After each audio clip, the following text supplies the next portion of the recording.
All right, welcome to The Explainer. Today, we're diving deep into a really powerful story from the Quran. It's got everything: a family torn apart, a nation dealing with a famine, and one single object that kicks off this brilliant and, let's be honest, morally complex plan. So let's get right into it. This is the big question we're going to unpack. Because this story isn't just about some lost item, it's really about a puzzle. And a simple cup, believe it or not, is the master key to unlocking a pretty profound lesson in justice, accountability, and empathy. So let's meet our main character, Yusuf. He's now a high-ranking minister in Egypt, a real big shot. And his long-lost brothers, the same ones who betrayed him, show up looking for grain. And they've brought his youngest and only full brother, Binyamin. Yusuf's goal seems simple, but it's legally very tricky. He needs a totally legitimate reason to keep Binyamin there with him, safe and away from the others. So to pull this off, Yusuf grabs a cup, what's called an asikayata, and secretly slips it into Binyamin's sack of grain. Now, you got to understand, the symbolism here is huge.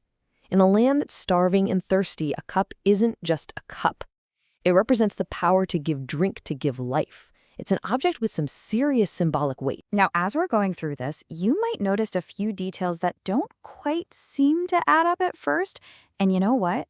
That's on purpose. The source material itself, the Quran, tells this story in a way that builds suspense. It kind of invites us to be patient, to listen closely, and then it rewards us with those aha moments when all the pieces finally click into place. Okay, so the scene is set. The brothers have their grain, their camels are all loaded up, and they're on their way home. They think they're in the clear. And then, suddenly, their whole journey comes to a screeching halt.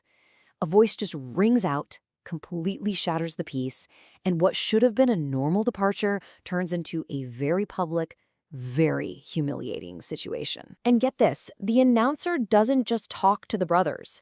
He shouts out to al-akhir, which means the entire caravan, all the people, all the loaded down camels. He basically yells, "You people are thieves." This isn't some quiet private chat. It's a huge public accusation.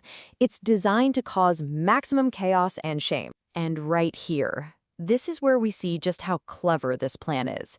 You got to notice the specific words being used.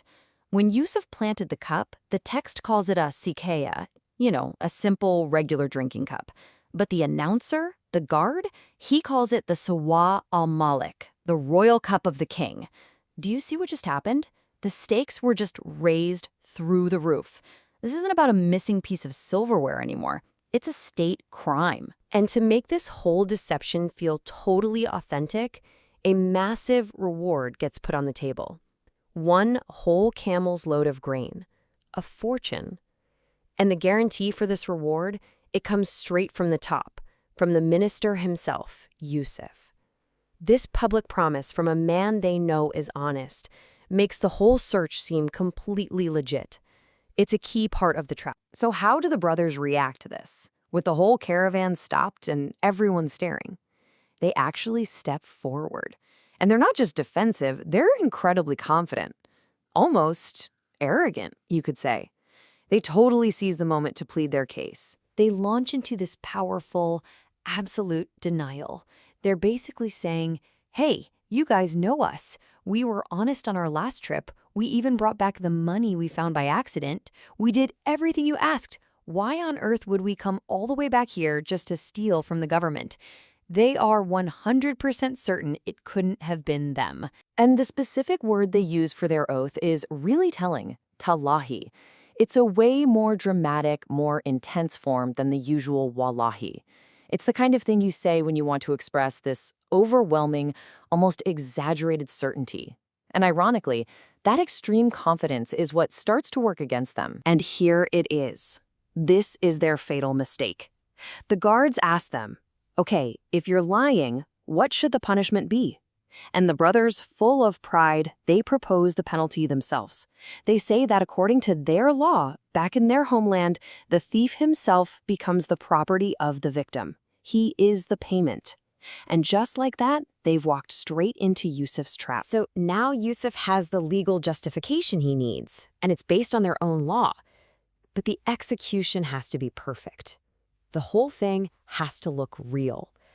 The search that follows is just a masterclass in psychology and misdirection. The way the search is carried out is what sells the whole thing. The guards don't go right for Binyamin's bag. I mean, that would be a dead giveaway, right? No, they start with all the other brothers' sacks, building the tension. There's even this moment where Yusuf apparently looks at Binyamin's bag last and casually says something like, "Oh, not him. He's just a kid. He can't be the thief." And that, of course, makes the final reveal all the more shocking when they pull the cup from the very last bag they checked. And now we get the aha moment. All those little pieces finally come together, and you realize this was never, ever about a cup. It wasn't about a theft. This whole elaborate show was a meticulously designed moral lesson. It was a reckoning. I mean, the irony here is just incredible. Years and years ago, Yusuf was the one who was falsely accused and wronged by his brothers. Now, the tables have completely turned. The very brothers who were the accusers, the perpetrators, are now standing accused in front of a crowd. And this is where you see the perfect poetic symmetry of the story. Decades earlier, these same brothers sold Yusuf into slavery and went back to their father with a lie, a blood-stained shirt that caused him unimaginable grief. And now they're forced to go back to that very same father, and this time they have to tell him the truth, that they've lost yet another one of his beloved sons. But it is so critical to understand that this wasn't just simple revenge. The goal here was way deeper. It was designed to wake up their sleeping conscience. You know how some people can do terrible things and just never really grasp the consequences? The only way for them to understand was to experience just a tiny fraction of the pain they had inflicted. This was a forced lesson in empathy. And that's really what this entire intricate plan leaves us thinking about. It pushes you to wonder about that fine line between pure vengeance and real justice. One just wants to inflict pain for the sake of it, but the other, as we've seen in this explainer, seeks to repair, to teach, and maybe, just maybe, to awaken the humanity in someone who's lost it.